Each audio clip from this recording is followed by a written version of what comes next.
My name is Michael Roy Turney. Before I start the subject matter of this video, I wanted to wear my protest t-shirt because I think the conditions in the Maricopa County Jail are not what this nation philosophy under Judeo-Christian values that I was raised under are like. They also, in my opinion, violate the Constitution to where you're being punished before due process uh, under the concept that we're innocent until proven guilty. But actually, this video is going to be about why would Sarah, my daughter,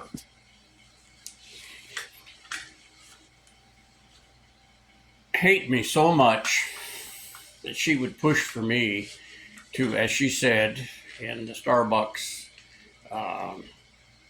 interview, the taped one that allegedly was called the confession on my deathbed. When Sarah stated the reason, whether it's a Freudian slip or not, it's something that I've been aware of for a long, long time. And that was that her reason for me wanting me to die in prison was because I took her mother. Now that issue goes back to something that I have tried to instill in the legislators that promote the taking of children away from a mother. Now, as a deputy sheriff, I learned and actually witnessed in certain circumstances the absolute need to save that child. So, but before we do so, you need to consider that unseen biological psych connection between a mother and her child. And I learned this. My first experience was with my youngest son from the first marriage, when his mother rejected him. And our doctor came out and told me to take my shirt off. I needed to hold my son. And that was very confusing to me. But as he explained, something I didn't know at the time, that I guess children who are rejected at birth could die when a mother rejects them. It was a new learning for me, but it made me become inquisitive as to why. So I've researched it on and off since then, talking to experts in that field, not just forensic psychologists that I actually just wishes. So the other one came whenever Barbara died. It was obvious. I had a friend that was a doctor trying to finish up his medical school that told me it was imperative that I talk to my children and tell them that Barbara had died, especially Sarah. And I was concerned because I didn't really believe that Sarah was in a cognitive state where she was fully aware of what was around them. Anyway, I did so anyway. After Barbara died and the body was removed, I took the two girls aside using my Bible books, my children's Bible books with the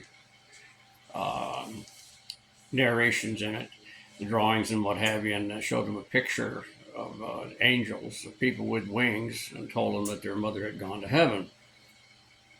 Alyssa immediately started crying and sought comfort by hugging me for some time. Sarah was laughing and being jovial and pointed at one of the angels and said, because he was bald, and said, "That's you, Daddy." So it was obvious she didn't do it, and it took about 6 months before she became cognitively aware of her mother. And I will never forget, she and I driving in a car, and her spontaneously blurting out, "I miss Mom." But as I watched her through the years, you could see the problems she was having with not having a mother. Her friends would say something bad about their mothers, and this would immediately upset Sarah, and she would respond, "At least you had a mother." And other difficulties she was having. So Sarah was sent to counseling most of her childhood and close to her adolescence. But two of the doctors came to me because they seemed they were alarmed and concerned that they had a duty to tell me that Sarah had said that she hated me so much she wanted me to die, and went on to blame me for the death of her mother. That's, again, something I didn't understand. because even as Sarah got older, all of Barbara's medical records are available. But anyway, when the counselors told me this, I started researching again on my own, seeking out people to tell me, I mean, is this some kind of a serious problem? Because the counselors just said it was some kind of a psychotic break or something like that that occurs with children who lose a mother before they're of cognitive type age to have a memory of their mother. And I didn't understand that, but apparently all of us, male or female, need that for some reason for our psychic, I guess. But anyway, as they went on to explain, so we tried to deal with this. But this, Sarah telling these stories about how close she and I had been at one time, absolutely not true, folks. I mean, I loved Sarah without a doubt and treated her according to her gifts and talents, which definitely she was like night and day from Alyssa. But her actions and constantly attacking me, I mean, Alyssa addressed that as well as John did with several meetings, and Alyssa becoming so mad at one time, screaming at Sarah, saying, Dad did all he could do, Sarah. You got to stop this junk. We're lucky to have a parent. So, I mean, that was quite a surprise to hear Alyssa do that, but Alyssa defended me a lot. So, when I look back at this and people say, well, even his own daughter thinks she did that. Well, that's not what she actually said, folks. And that's when she was, as you called it, grilled or treated terribly by my public defender when he tried to get Sarah to say exactly what she told the police in the beginning, and they wrote down. These are detectives before Detective Anderson. This would have been probably Murphy or some others, because Sarah did talk to these people. And before this stuff about, they never talked to any of the family members before the 2008 event is absolutely a misrepresentation of the facts. But then most of the things that Anderson and Summershoe wrote were proven during the trial to be lies.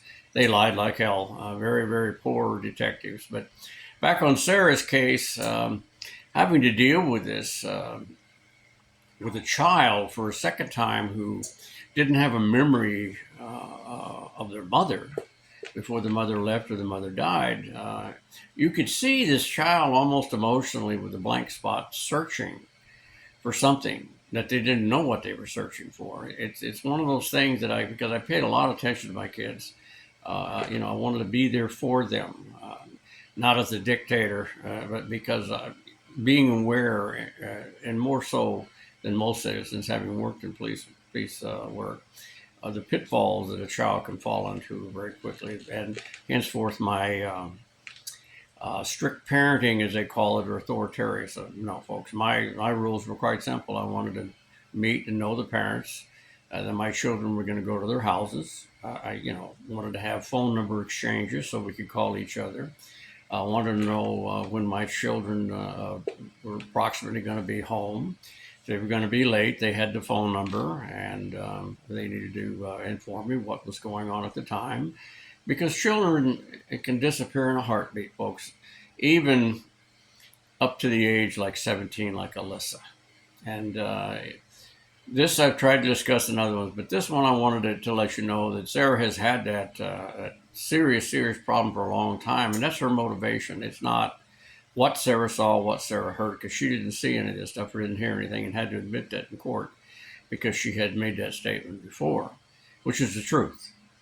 I mean, and this garbage about Charity Robinson and Katie and these, or whatever these other people were that came up with what Alyssa supposedly told them, but she wouldn't tell her own sister.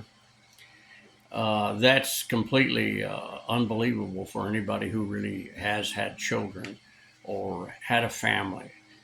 Because children hold secrets between themselves quite often, and sisters. And I had two older sisters. These two, my two sisters, were almost like night and day, similar to Alyssa and Sarah and their behavioral stuff, but they shared a lot of secrets and stuff. And that's just the way the nature of sisters are. So I wanted to put this on a video. You were asking why would his own daughter do this? It's because Sarah has a motive, folks. And she said it during that Starbucks audio that they didn't want to play the whole thing because during the whole thing, I also denied killing or molesting Alyssa many, many times. my taking the deathbed thing out of context, this it's just, it's part emotional, part my nervous breakdown occurred in '93.